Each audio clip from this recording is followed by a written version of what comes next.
Masaya akong humiga dahil alam kong parusa para sa kanya ang pagtatabi naming dalawa sa iisang kama. Sigurado akong mananakit ang puso niya sa gagawin kong pang-aakit sa kanya. Pero hindi pa man kami nakakahiga ay naghubad na ito ng t-shirt, bagay na ikinabigla ko. Sorry. Okay lang ba? Di kasi ako makatulog na nakadamit eh. Nito, naka-boxer shorts na lang ito sa paningin ko. Bakat na bakat pa naman rito ang kanyang junior. Jel, okay lang ba? Oo. Tugon ko. Ilang beses akong napalunok ng laway. Humiga akong nakatalikod sa kanya. At dahil dito ay tila parusa tuloy para sa akin ang buong magdamag dahil hindi ako nakatulog. Halos hindi ako makahinga sa mga sandaling iyon. Parang kinakapos na ako ng oxygen. Naalala kong matagal-tagal na din pala akong hindi nadidiligan. Kaya siguro ganito na lang kainit ang lumalabas sa katawan ko. Wala akong kibo. Hindi ko alam kung anong ginagawa ng lalaking ito sa likuran ko. Basta ang alam ko lang, para ako ginigisa sa sarili kong mantika. Dahil parang hindi ko na kaya, dahil tagaktak na ang pawis ko, ay bahagya akong kumilos. Bagay na ikinagulat ko nang bigla na lang ako nitong yakapin. Nalaki ang mga mata kong napatingin sa mabalahibo nitong kamay. Nanlanta ako ng tuluyan, lalo na nang maramdaman ko ang kanyang hininga banda sa may balikat ko. Sinilip ko siya pero nakapikit lang ito at parang tulog na tulog na. Sinikap kong tanggalin ang kanyang braso na nakayakap sa akin. Maya-maya pa'y matagumpay ko itong naialis. Umurong ako ng kaunti para bumangon. Pero gano'n na lang ang aking pagkabigla nang hawakan niya ako sa kamay. Saan ka pupunta? Nitong bahagyang iminulat ang mga mata.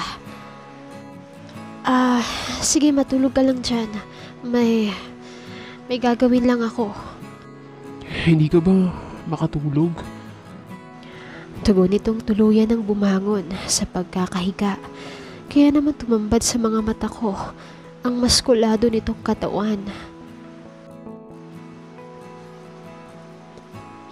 Sino mo naman kasi makakatulog kung ganyan kahat ang katabi mo? Ano? Wala. Sabi ko matulog ka na kasi mag-Facebook lang ako, okay? Sige na, good night. Mag-Facebook ka? I-stalk mo naman yung ex mo. Ay, kung ako sa'yo matulog ka na kasi nakakabawas ng ganda ang puyat. Kainis naman. Ba't ba ayaw ako nitong lubayan? Bakit ba ayaw ako nitong tantanan? Kasali pa ba to sa usapan namin? Ang kulitin ako? Sige na, halika na. Natulog na tayo. Sa kabila ng pagtutol ng aking kalooban, ay kusa naman ng magnet ang katawan kong humiga ulit sa tabi niya. Iba talaga kapag kalandian na ang umaandar, nakakawala ng tamang pag-iisip. Hindi ko alam kung anong mga susunod na mga mangyayari. Basta ang alam ko lang, handa ako sa anumang labanan ang kaya nitong ialok.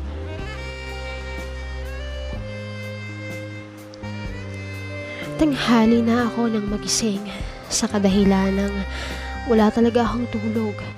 Muntik pa nga ako malate, buti na lang at may iniwang pagkain si Anton. Kaya naman hindi na ako nagluto.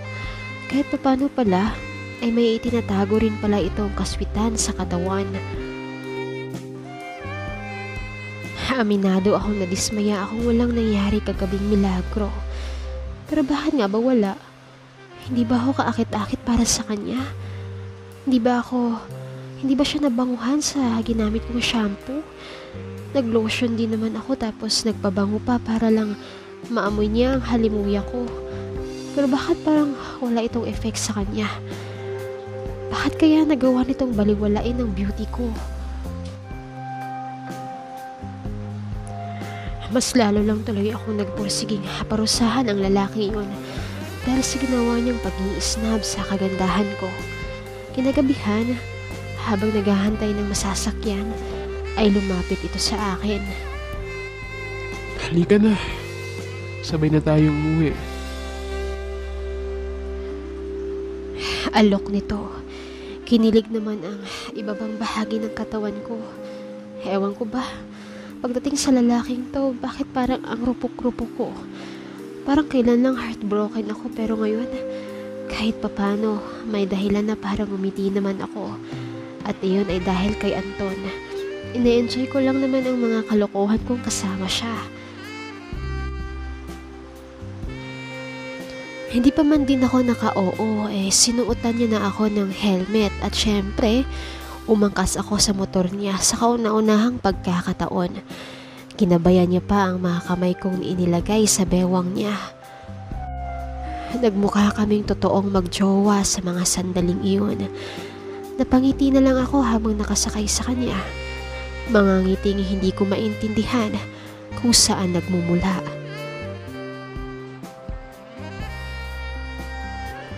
Simula ngayon, sabay na tayo uuwi ha. Kaya huwag ka na mag-commute pa. Hintayin mo na lang ako. Kung sakali man mauna ako umuwi, susunduin pa rin kita. Okay? Tumango na lamang ako bilang tugon. Ay, so feel ko tuloy ang pagiging caring nito sa akin. Lalo na't lagi rin itong nagluluto para sa amin. Ngayon ko lang napagtanto na ang supladong rider noon na nakilala ko ay isa palang mabait at maalagang tao. Oh, bakit ganyan ka makatingin? May dumi ba ako sa mukha?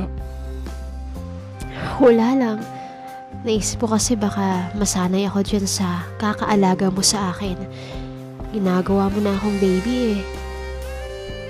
Ay sis, ang sabihin mo, baka ma-inlove ka sa akin.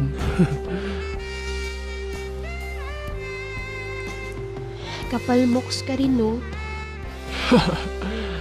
Sige na, kumain na tayo. Di ba paborito mo yung tilapia? Sinarapan ko talaga ang pagluto niyan.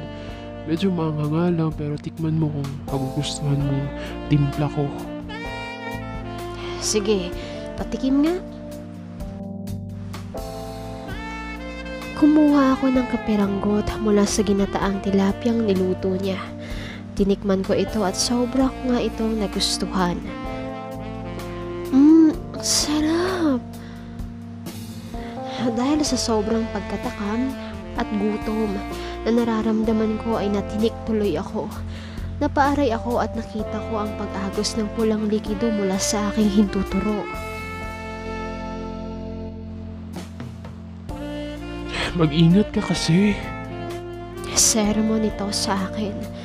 Pero ang labis kong ikinabigla ay nang sipsipin ito ang aking hintuturo. Hindi ko na tuloy maramdaman ang kirot dahil namanhid na dahil sa ginawa niya. Nagsalubong ang mga mata namin habang ginagawa niya iyon. Napalunok ako ng laway at napahagat labi na lamang nang maramdaman ko ang kanyang dila at ngipin.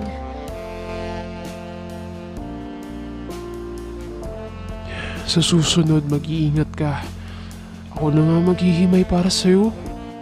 Tugon nito matapos akong sipsipin. Sipsipin ang hintuturo ko.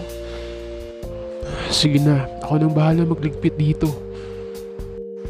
Nito matapos kaming kumain.